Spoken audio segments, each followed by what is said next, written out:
जय हिंद एवरीवन। कैसे हैं आप सभी लोग। आई होप आप सभी लोग बहुत बढ़िया होंगे और अपनी तैयारी टर्म 2 की बहुत ही मजेदार तरीके से कर रहे होंगे।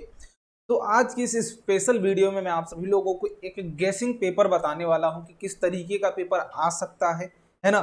टर्म 2 के एग्जामिनेशंस काफी करीब आ चुके हैं। देखो, आपने पूरे साल चाहे जैसी पढ़ाई करी होगी वो मैटर नहीं करता। मैटर ये करता है कि लास्ट टाइम में कितनी स्मार्ट स्टडी, कितनी स्मार्ट थिंकिंग, कितनी स्मार्ट अप्रोच के साथ आप अपनी एग्जामिनेशन में बैठते हो। तो वही सारी चीजें जो लास्ट टाइम में करनी होते हैं, प्रीवियस ईयर एनालिसिस करनी पड़ती है। अगर पैटर्न चेंज हुआ है तो पैटर्न को समझना पड़ता है कि किस तरीके से क्वेश्चंस इस बार हमसे पूछा जाएगा। सो बेसिकली मैं इस बार का जो सीबीएसई की तरफ से सैंपल पेपर आप सभी लोगों के लिए टर्म 2 के लिए आया हुआ है उसे डिकोड करने की कोशिश करूंगा। क्या क्या इंपॉर्टेंट पॉइंट्स है वहां पे, क्वेश्चंस किस तरीके से निकल के आ सकते हैं, चैप्टर कौन सा हमारे लिए इंपॉर्टेंट हो सकता है और टॉपिक्स कौन कौन से इंपॉर्टेंट हो सकते हैं और किस सेक्शन में कितने क्वेश्चंस पूछे जा सकते हैं। तो मेरा नाम है कुणाल पांडे और आप देख रहे हैं रैंकर्स एनटीएससी। अगर वीडियो अच्छी लगे बेटा तो जरूर आप लाइक करिएगा, अपने दोस्तों तक जरूर शेयर करिएगा, क्योंकि हर एक वीडियो के पीछे एक मेहनत होती है, एक सोच होती है। वो सोच बार बार आती रहे आप सभी लोगों के लिए, बस इसके लिए छोटा सा लाइक और थोड़ा सा शेयर, ठीक है, इतना आप जरूर करिएगा। तो वीडियो को स्टार्ट करते हैं। स्टार्ट करने से पहले मैं कुछ चीज़ों के बारे में बात करने वाला हूँ। पहली तो सबसे मेन पॉइंट होगा कि हमारा मार्किंग स्कीम क्या होने वाला है, कैसे हमें मार्किंग अलॉट हुई है, हर सेक्शन में कैसा मार्किंग हुआ, पर चैप्टर किस क्वेश्चन कितने मार्क्स हमें दिए जाएंगे, वो दोनों बातें करेंगे। फिर इंपॉर्टेंट चैप्टर कौन कौन से हो सकते हैं हमारे इस बार के टर्म 2 के लिए। लाइक अभी तक कुछ बच्चों ने कुछ भी नहीं पढ़ा होगा और काफी बच्चों ने बहुत कुछ पढ़ रखा होगा। तो जो बच्चे बहुत कुछ पढ़ रखे हैं उन्हें तो कुछ करना नहीं, उनका तो एकदम फ्लुएंस जा रहा है, बस उन्हें प्रैक्टिस करना। अब जो कुछ भी नहीं पढ़ के बैठे हुए उन्हें क्या करना है, उनके लिए बहुत ही इंपॉर्टेंट बात हो सकती है यहाँ पर। इसके बाद क्वेश्चन टाइप्स, दैट इज किस तरीके से क्वेश्चन पूछा जा सकता है, कितने सेक्शन है, कौन कौन से क्वेश्चन आपसे होंगे, किस तरीके की प्रॉब्लम्स आपको इन लास्ट के दिनों में प्रैक्टिस करनी चाहिए और कौन से क्वेश्चंस कहाँ से कैसे मिलेंगे वो भी मैं लास्ट में बताने की कोशिश करूंगा। इसके बाद सिलेबस का पूरा ओवरव्यू मैं आपको यहाँ पर दिखाने की कोशिश करूंगा और जो भी मेन पॉइंट्स मुझे बीच में लगेंगे कि और आपको एक्सप्लेन करनी चाहिए तो वो भी मैं कोशिश करने की कोशिश करूंगा। बाकी अगर कोई टॉपिक आपसे छूट जाता है सो मेक श्योर, अगर कोई आपका डाउट हो, कुछ भी हो, मेक श्योर कि आप कमेंट में जरूर बताया करें, क्योंकि उससे क्या होता है हमें कनेक्टिविटी बढ़ती है।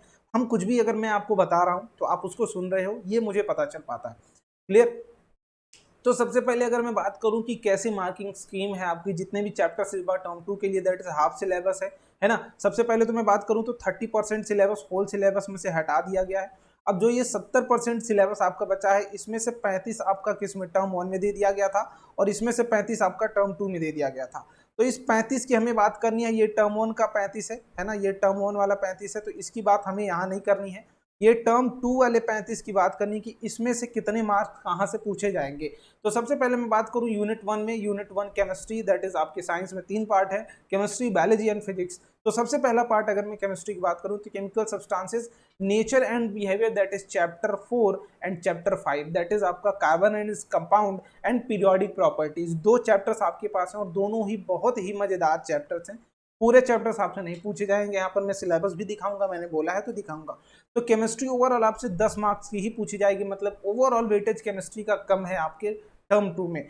इसके बाद बात करूं world of living, that is biology की, chapter 8 and chapter 9, reproduction and heredity and evolution, ये दो चैप्टर आपसे बायोलॉजी में पूछे जाएंगे। 13 मार्क्स की ये पूछा जाएगा टोटल, है ना। मतलब ये दोनों चैप्टर में से 13 मार्क्स के, मतलब एक में से हो सकता है कि 7 का पूछ लिया जाए, एक में से 6 का पूछ लिया जाए, और इसमें हो सकता है कि दोनों में से 5-5 मार्क्स के पूछ लिए जाए, तो may be this can be okay. इसके बाद फिजिक्स की बात करूं तो इफेक्ट ऑफ करंट में आपका करंट इलेक्ट्रिसिटी आ सकता है, ठीक है। इसके बाद आपका next chapter that is magnetic effect of current, ये दोनों आपसे पूछा जा सकता है। इस बार दोनों 12 मार्क्स में पूछा जाएगा। तो ओवरऑल देखिए, अगर वेटेज की बात करूं तो बायो का वेटेज सबसे ज्यादा आपका पूछा जाएगा, फिजिक्स, फिर केमिस्ट्री, ठीक है। और एक last chapter that is natural resources बचता है, इसको आप एकदम आराम से कर लें, 5 नंबर अकेला ये चैप्टर देके जाएगा और इस पूरे चैप्टर में कुछ भी नहीं है। तो इंपॉर्टेंट चैप्टर की जो मैं बात कर रहा था कि आपकी स्कोरिंग प्लस इंपॉर्टेंट, तो ये स्कोरिंग प्लस इंपॉर्टेंट है कि आना तय है 5 नंबर में, और इस चैप्टर पूरे चैप्टर में कुछ भी नहीं है। अगर आप सिर्फ अपना एक डे भी डिवोट कर देते हो इस चैप्टर को तो आई थिंक पूरे के पूरे क्वेश्चन आपसे बन जाएंगे। तो जो टोटल थ्योरी आपके होने वाली थी इस बार के एग्जामिनेशन में 80 मार्क्स की होने वाली थी। Term 1 plus term 2, internal assessment में 10 नंबर टर्म 1 के लिए और टर्म 2 के लिए भी 10 नंबर। टोटल आपके 100 नंबर्स के पेपर होते हैं। बट मे बी इस बार टर्म 1 और टर्म 2 का वेटेज हो सकता है कि चेंज हो जाए, तो इसके ऊपर एक कंप्लीट वीडियो बहुत ही जल्द मैं बनाऊंगा कि इस बार वेटेज क्या रहने वाला है टर्म 1 और टर्म 2 का। इतने दिनों से जो हम सुन रहे हैं कि भैया चेंज होने वाला है, इस बार कुछ वेटेज अलग होगा, तो वो क्या हो सकता है उसके बारे में हम लोग बात कर रहे होंगे। तो अब स्टार्ट करते हैं। सबसे पहले मैं सिलेबस की बात करूं तो केमिस्ट्री में आपकी पहला chapter carbon is compound, that is covalent bonding in carbon compound, सबसे छोटा topic. Versatile nature of carbon, homologous series, बस यहीं तक आपको पढ़ना है, इसके आगे की कोई भी चीज आपको नहीं पढ़नी है। सिर्फ 3 टॉपिक आप देख पा रहे हैं। बहुत ही इंपॉर्टेंट चैप्टर, बहुत ही मजेदार चैप्टर और बहुत ही छोटे छोटे कॉन्सेप्ट्स आपको टर्म 2 के लिए पढ़ने। ज्यादा खोपड़े घुमाने से मतलब नहीं कि हम 3-3 घंटे के लेक्चर देखते जा रहे हैं। 1 घंटे के लेक्चर भी अगर देख लोगे तो सफिशिएंट है। अगर ये तीनों टॉपिक्स आपके कवर कर दिए जाते हैं तो आपको पूरी बॉन्डिंग समझ में आ जानी चाहिए।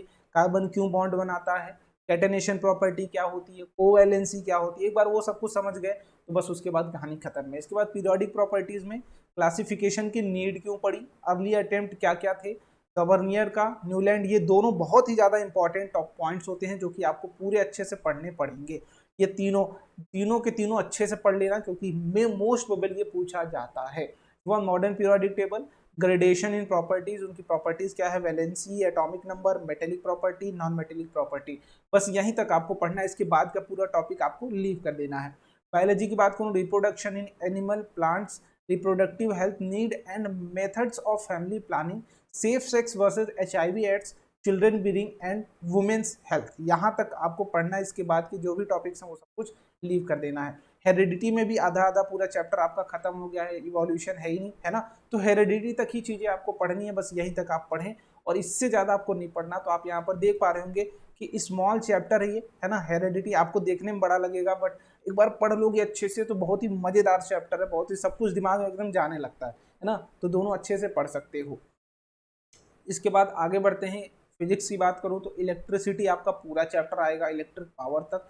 इसके बाद मैग्नेटिक इफेक्ट ऑफ करंट की बात करूं तो छोटा सा ही आपका, दैट इज जनरेटर वगैरह छोटा हुआ है, तो वो भी आप आई थिंक मत करो, कोई बात नहीं, लास्ट का वो मैंने।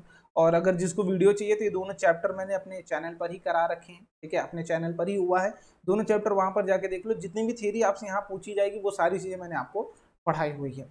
इसके बाद last chapter that natural resources, ecosystem, environmental problems, ozone depletion कैसे होता है, यहाँ से ओजोन का फॉर्मेशन भी आपसे पूछा जाता है मोस्ट प्रोबेबल। इसके बाद waste production and their solution, biodegradable and non biodegradable substances, बस इतनी सारी चीजें आपसे पूछी जाती है।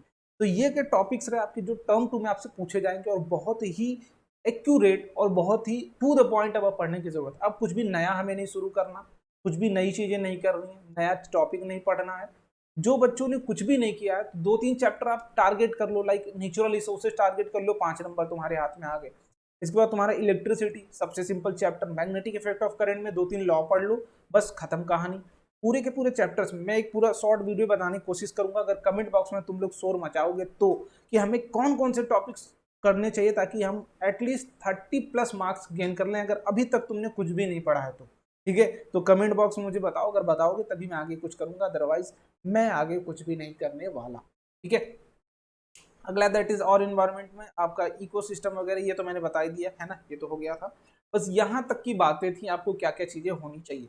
अब देखो आपसे 10 मार्क्स का आपसे केमिस्ट्री में पूछा जाएगा, ठीक है, 10 मार्क्स का आपसे केमिस्ट्री में पूछा जाएगा और उन 10 मार्क्स में से आपका कार्बन इन कंपाउंड, दूसरा पीरियोडिक प्रॉपर्टीज, ये कार्बन वाला चैप्टर है ये, तो यहाँ से हो सकता है 5 मार्क्स का आ जाए और यहाँ से हो सकता है कि 5 मार्क्स का आ जाए। बट उससे पहले हम लोग क्या करते हैं, छोटा सा काम करते हैं कि सैंपल पेपर को देखते हुए चलते हैं कि सैंपल पेपर में किस तरीके से आपको बातें गिवन है। यहाँ पर सैंपल पेपर में अगर ध्यान से देखोगे तो ये 2022 का, दैट इज इसी सेशन का टर्म 2 का सैंपल पेपर है। अब किस तरीके से आपसे सैंपल पेपर में पूछा जा रहा है, दैट इज सेक्शंस कितने हैं, पहला that is all questions are compulsory, मतलब कोई ऑप्शन किसी भी तरीके का आपको नहीं प्रोवाइड किया जाएगा। 2 घंटे का ड्यूरेशन होने वाला है, 40 मार्क्स का साइंस का पेपर होगा, क्लियर। इसके बाद इस क्वेश्चन है 3 सेक्शन, मतलब पूरे के पूरे पेपर में 3 सेक्शन होंगे और पूरे टोटल क्वेश्चंस कितने होंगे, 15 क्वेश्चंस होंगे और सारे करने क्या होंगे, कंपलसरी होंगे, मतलब पहले जो ऑप्शंस मिलते थे वो अब नहीं मिलने वाले। इसके बाद थर्ड पार्ट की बात करूं तो सेक्शन ए में 7 क्वेश्चन होगा, सारे क्वेश्चन 2-2 मार्क्स के होंगे।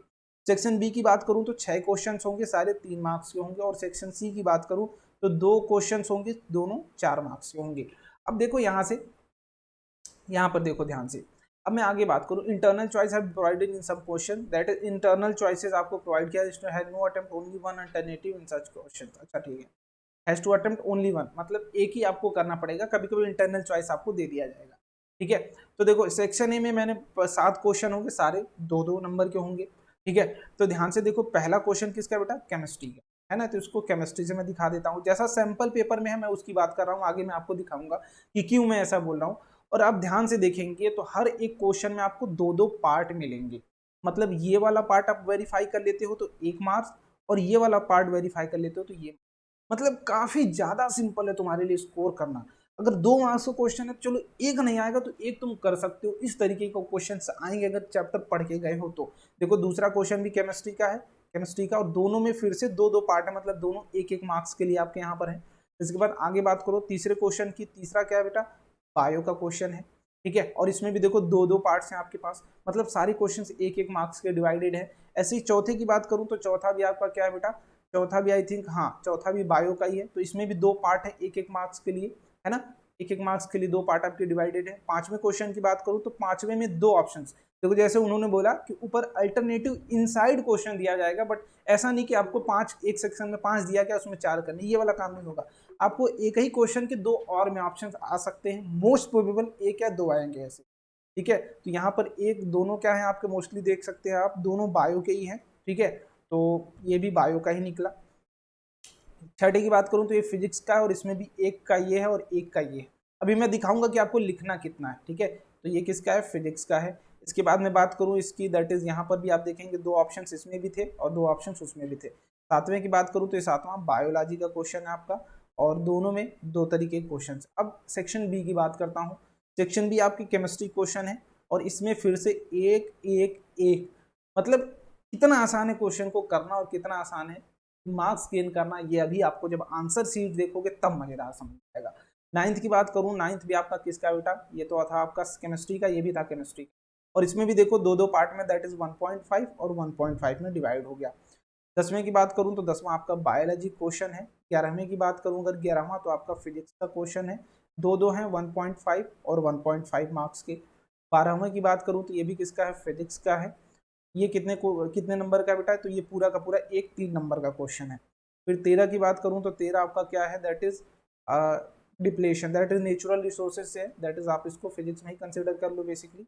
ठीक है, इसके बाद ये भी देख लो आपके 3 मार्क्स के क्वेश्चन है। इसके बाद साहिल बायो का है। ठीक है, ये 4, मतलब आप देखो यहाँ पर 3 पॉइंट्स हैं आपके, और यहाँ पर अभी देखो मैं ऐसा क्यों कर रहा हूँ उसके बाद पीछे का रीजन समझाऊंगा। ये आपका फिजिक्स का है, तो अगर ध्यान से देखो तो फिजिक्स के कितने क्वेश्चन है पहले ये देखने की कोशिश करते हैं। एक क्वेश्चन फिजिक्स का, 2 क्वेश्चन, 3 क्वेश्चन, 4 क्वेश्चंस, 4 4 4 4 और 5 क्वेश्चंस, 5, हाँ आई थिंक फिजिक्स के आपके कितने क्वेश्चन है, फिजिक्स के 5 क्वेश्चन, केमिस्ट्री के आई थिंक 1 2 2 2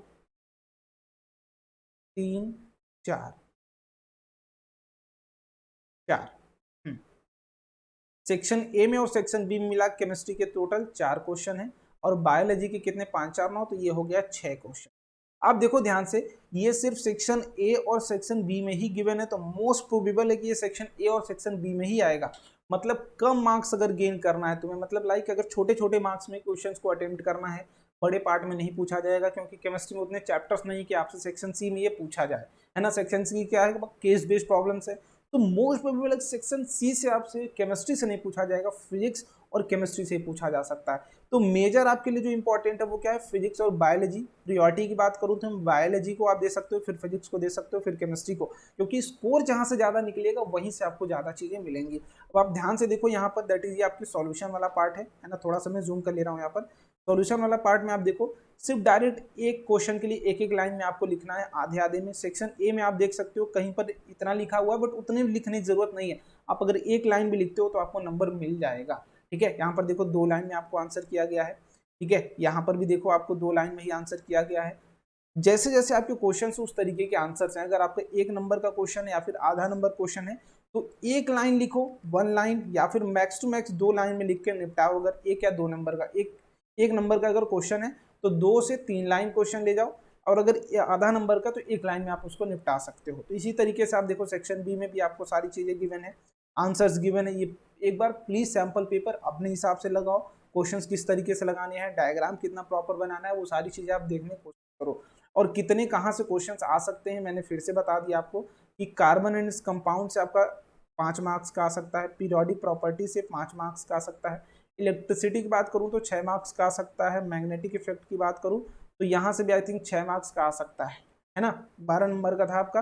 इसके बाद बायोलॉजी की बात करूं तो बायोलॉजी में एक जगह से 7 मान लो, दैट इज मान लो रिप्रोडक्शन से 7 आ गया, और हेरेडिटी से मान लो 6 नंबर का आ गया। तो कार्बन कंपाउंड 5 5 दोनों ये दोनों, और यहाँ पर रिप्रोडक्शन तैयार कर लो और हेरेडिटी तैयार कर लो। अब कैसे तैयार करना है, इंपॉर्टेंट पॉइंट्स कौन कौन से होंगे उसमें अगर चाहिए तो मेक श्योर मुझे कमेंट बॉक्स में बताओ, और आई थिंक आपको समझ में आएगा पेपर किस तरीके का आ सकता है। मेजरली हमें सेक्शन सी फिजिक्स और बायो का प्रिपेयर करके रखना है, बाकी सेक्शन ए और सेक्शन बी में केमिस्ट्री विल डोमिनेंट है ना, क्योंकि बायो और फिजिक्स मिलके कम कर देंगे दोनों का वेटेज। ठीक है, तो मिला जुला के इस तरीके से पेपर आपका हो सकता है कि आए, और मेक श्योर कि आप PYQs जरूर लगाएं, क्योंकि यहीं से क्वेश्चन का तरीका, क्वेश्चन लिखने का तरीका, क्वेश्चन सॉल्व करने का तरीका आपका बदल के आएगा। 2 मार्क्स, 3 मार्क्स और 4 मार्क्स ऐसे क्वेश्चंस आपसे मिलेंगे। 7 क्वेश्चंस पहले वाले सेक्शन में होंगे, ठीक है, और 2 क्वेश्चंस लास्ट वाले सेक्शन में होंगे, और बचे 6 क्वेश्चंस आपके सेक्शन बी से होंगे। तो इतने क्वेश्चंस आपसे पूछे जाएंगे। 7 2 नंबर के, 3 नंबर के आपके 6 होंगे, और 2 आपके कहाँ से होंगे, 4 नंबर से होंगे। तो इतने क्वेश्चंस आपके डिवाइड होंगे। तो ये रहा ओवरऑल पैटर्न, और इसी तरीके से आपसे क्वेश्चन रखा जाएगा। आई होप आपको सारी चीजें समझ में आ गई होंगी, किस तरीके से क्वेश्चन हमें करने और किस तरीके से क्वेश्चन हमसे पूछा जाएगा। अगर कोई टॉपिक तुम्हारा डाउट रह जाता है सो मेक श्योर डाउट आप अपने हमें बताते रहो, कमेंट बॉक्स में जरूर बताओ, ताकि मैं वो आपका सॉल्यूशंस करता रहूँ, उसका आपको बता दूं। और कोई अगर पॉइंट मिसिंग हो बेटा तो मेक श्योर कि आप कमेंट जरूर करिएगा। वीडियो देखने के लिए आपका बहुत बहुत धन्यवाद। मिलते हैं अगली वीडियो में। Bye bye and take care.